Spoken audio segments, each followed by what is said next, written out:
In Argentina, the case of a dead prosecutor has riveted the country and caused a political crisis. Alberto Nisman was found in his apartment with a bullet to the head just over a month ago. That was after he accused Argentina's president of being involved in a cover-up. It is still not known how he died. The mystery deepens, the cast of characters fascinates, and NPR's Lourdes Garcia Navarro reports that Argentina is preoccupied with conspiracy. The locksmith, the journalist, the computer technician, the waitress, the carpenter. No, this isn't a job fair. This is a murder mystery.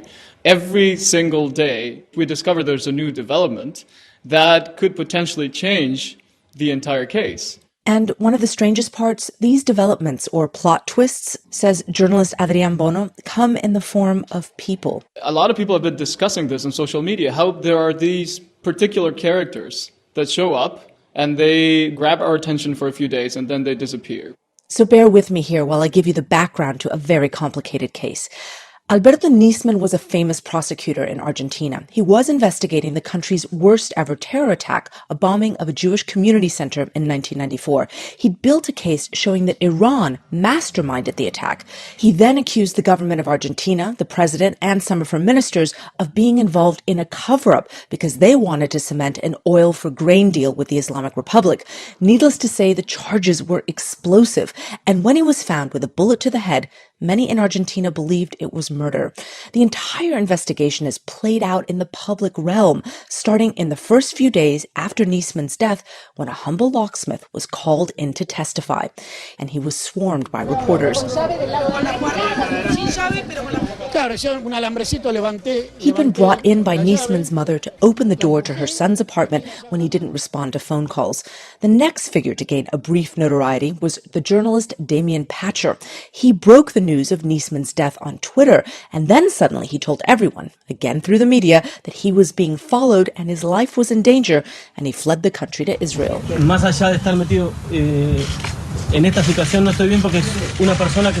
After that, a computer expert who gave Nisman the gun, which was found next to his dead body, became a subject of fascination. Diego Lagomarsino gave a teary press conference where he said Nisman had asked him for the gun and that he had nothing to do with the prosecutor's death. And right now, as you can hear here, all the airwaves are obsessing over a waitress and a carpenter. Argentina has this unusual system where people are picked up off the street and taken to crime scenes to act as impartial witnesses. A 26-year-old waitress and a carpenter were there during Nisman's crime scene investigation. And again, through the media, they came out and said that the crime scene was compromised, which has set off another firestorm. Everything in Argentina has to be placed in a conspiracy theory. Everything. Carolina Barros is a journalist and the ex-editor-in-chief of the Buenos Aires Herald. She says even the president of the country, Cristina Fernández de Kirchner, came out on national television giving her conspiracy theories on Nisman's death. And in the cafes and bars, regular people are talking too. Everybody is an expert on what's going on, and everybody is a Sherlock Holmes here. Part of this has to do with Argentina's murky, bloody history. It suffered a brutal dictatorship where people were disappeared, where babies were stolen to be brought up by their real parents as torturers. Conspiracy theories in Argentina often turn out to be true. Barros says, though, that all this interest in these characters has acted as a kind of distraction. Some of them say A, some of them say B, and this is a great mess, a great soap opera, and what is going on regarding the truth. José Luis Fernández is a sociologist at the University of Buenos Aires. Que lo que le interesa a la población. He says people are concentrating on the frivolous to avoid thinking about the dark heart of this story. It began with the murder of dozens of people in a bombing that is still unresolved. And despite the endless stream of characters appearing on TV to talk about what they know about the case, no one believes in Argentina. A todas las ciudadanas y ciudadanos que vienen por la Avenida de Mayo.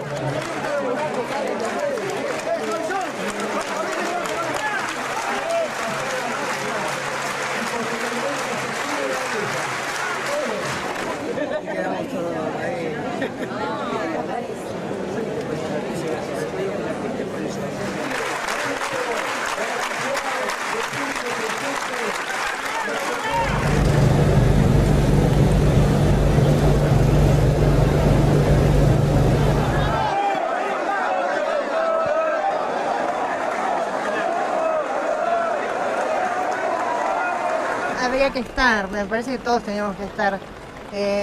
La búsqueda de la justicia es algo permanente, así que sí, creo que por eso valió la pena mojarse. Bueno, hubo un muerto que creo que estuvo trabajando 10 años, creo que se merece nuestro respeto, y básicamente en apoyo a los fiscales que están investigando otras causas. Precisamente para demostrarle a la Presidente lo que debería ella poner su pensamiento en orden y darse cuenta de los avasallamientos que estamos sufriendo.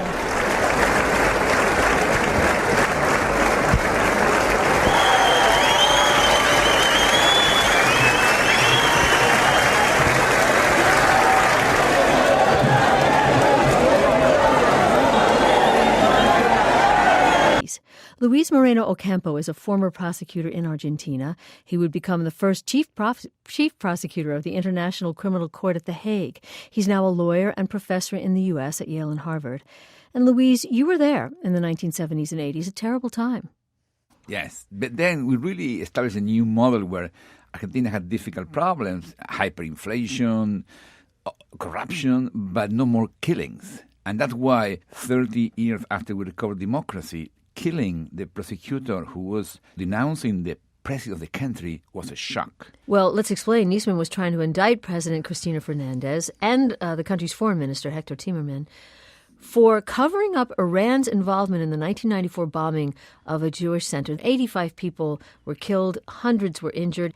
The case never resolved. Nisman and others alleged that Argentina gave up the hunt for the bombers in exchange for Iranian oil. Pretty explosive allegation. Yes, they are. That's why, for me, there are three interrelated cases. The killing of Jews was something that we knew in the old Russia and Europe.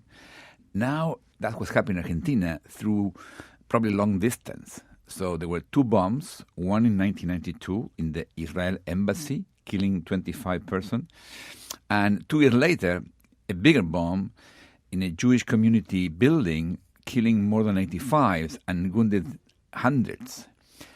And that is a new kind of international terrorism we have. No? Twin Towers is another example of that. But Argentina suffered that 7 years before the Twin Towers. That was the first shock, and the country failed to investigate the case properly. Then the President Cristina and Foreign Affairs Minister Timerman, who is Jewish himself, promoted the idea to do an agreement with Iran to find a way to move the case ahead. Some people in the Jewish community were against this agreement because they're saying, how we can make an agreement with Iran? They were feeling it's crazy. Look, as international prosecutor, I know how difficult is that. I had to investigate Sudan. And to do that, I met with the Minister of Foreign Affairs of Sudan many times. People were saying to you, how could you meet with evil? Exactly, but if I meet with the Prime Minister of Sweden, it's more clean, but it had nothing to do with Sudan. So I make an opinion on those days. So look, this idea to make an agreement with Iran is risky, but I understand the need to talk to Iran because you cannot move the case ahead. But so, Luis, what are you saying? Nisman was saying it wasn't a negotiation with Iran to try to finally prosecute who did the bombing of the Jewish center. He's saying it was working with Iran to make a deal to not prosecute in exchange for getting oil. That was the second shocking thing. Nisman in January presented a case against the president saying this agreement is also a crime. And that was a huge scandal. Sure. And the scandal went up to the roof, to the sky, when a few days later, the prosecutor appeared dead. He's dead. 3 interrelated crimes. One, the first attacks against the Jewish community in 1994. Then the case against the Cristina president saying that she was covering up the crimes. And third, the death of Prosecutor Nisman. Why he died, how he died. And you have these 3 different questions, as you have questions about the judiciary that would look into these 3 different questions. Explain what that is, because it's my fault. You know, it's my fault. Why is it your fault? It's partly my fault because I was a member I was working in this case against the junta military, the generals who abduct people, and suddenly all the country was understanding the meaning of justice. Suddenly all the country was supporting justice. But then in 1988, I was appointed the chief prosecutor in Buenos Aires federal system. Corruption was huge. So I decided to use judiciary against corruption. In Argentina, the prosecutors are independent from the government. So we are like a judiciary branch. So you decide you're going to prosecute corruption. Yes. But then different presidents come in, and Yes. they start appointing, from what I understand, they start appointing their own judiciary. That is the problem. That's why I create the problem. Right. So people start appointing the Friends. judiciary, the friends that will support them. Yeah, exactly. And what happened at the end of the government's friends became enemies. What you believe are friends are not your friends. When you lose your power, they will be your enemies.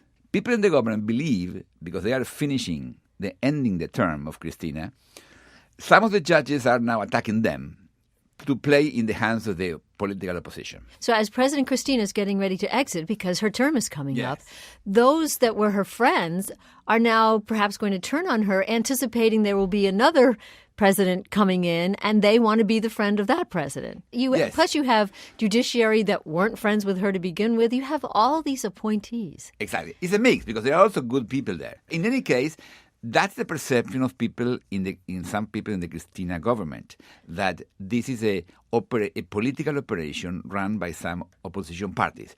Of course, other people who had a different position, and 60% of people in Argentina believe someone close to Cristina killed Nisman. So what happened today is the country is deeply divided, absolutely divided, crazily divided. Do you think Nisman was right in saying that she made a trade for oil? I was teaching at Yale when I learned about these issues, and then I was desperate to know the substance of the case. In those days, it was confidential. After a few days, presentation of Mr. Nisman was open. 350 pages, I read it. And for me, it was interesting because he presented this case to try to think if you should open an investigation or not. Yes, So he's just saying, should we study this? Yes, that's it. Yeah. It's no evidence. And that's why the Nisman case is a case that should be investigated, because he is alleging that the president was offering impunity to this Iranian suspect. He had a series of phone interceptions in which people close to the president were promoting a deal with Iran to get oil from Iran and sell them some food. That's it. There is zero evidence that the president herself offered any immunity. So let me ask you this. Do you think it's possible that there's a scenario where Nisman did commit suicide because he did not have the evidence that in public he was claiming? I don't know. For me, the fact that the case has no evidence does not mean that we have to ignore how Nisman died. We really need that is probably the most important case now. And what do you think will happen here in addition? Do you think the Argentinian judicial system will change? No, but the issue is not just the judges and prosecutors. The real issue is Argentina has no FBI. That's for me the biggest problem. You see, it's a struggle for justice in Argentina. The Minister of Justice of President Kirchner, the husband. Well, let me jump in to say this is the current president's husband. He was president 10 years ago. He had to resign. He had to resign when he proposed to change the intelligence system. He was proposing to create an FBI, and then he had to resign. And that is very important because when he resigned, he made something that totally unexpected. He went to a TV show and presented a picture of the guy who was the head of intelligence, and he said, this man is running the intelligence in Argentina like the Gestapo, like the Nazi system. This man, the head of intelligence, was appointed by President Kirchner to conduct the investigation of AMIA. AMIA, that's the bombed Jewish Cultural Center. And we forgot about him. We forgot about this denunciation. But 10 years later, in 2014, President Cristina removed this man. And then after that, Nisman, who had a very close relation with this man, presented the case against Cristina. And then he talked to him and he died. So let me make sure we've got this. So you're also saying that there was someone in intelligence, the head of intelligence, who there'd been questions about him for 10 years. He wasn't removed, and then President Cristina removed him, and he was very close to Nisman. And right after that, Nisman filed his charges against the president. So it might have been political. But that's what the president believed. That's what the people in the president believed. That's why it's so crucial to investigate the Nisman death.